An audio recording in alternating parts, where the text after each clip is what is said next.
आता पाहूया पाऊस पाणी संदर्भातल्या टॉप 9 बातम्या।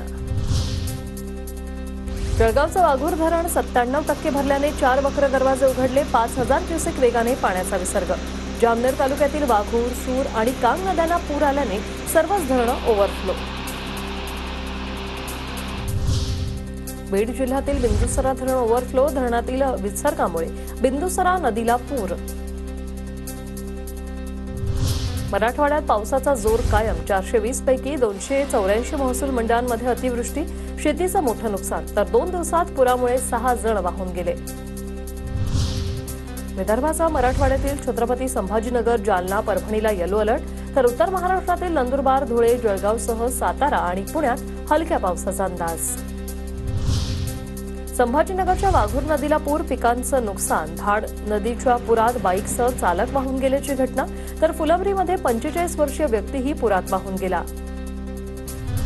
नांदेड जिल्ह्यात 3 दिवसात मुसळधार पाऊस। अतिवृष्टीमुळे 2 लाख हेक्टरपेक्षा अधिक क्षेत्र बाधित। 25 जनावरांचा झाला मृत्यू। परभणीत पुरात अडकलेल्या 20 वानरांचा रेस्क्यू। पुरामुळे 2 दिवसांपासून वानर झाडावर अडकले होते। परळीतील सरस्वती नदीला पूर। अनेक नागरिकांच्या घरांमध्ये पाणी शिरलं। जनजीवन विस्कळीत। बुलढाण्यातील खडकपूर्णा प्रकल्पाचे 19 दरवाजे उघडले। पाण्याचा विसर्ग सुरू असल्याने खडकपूर्णा नदीला पूर। नदीकाठच्या 33 गावांना सतर्कतेचा इशारा।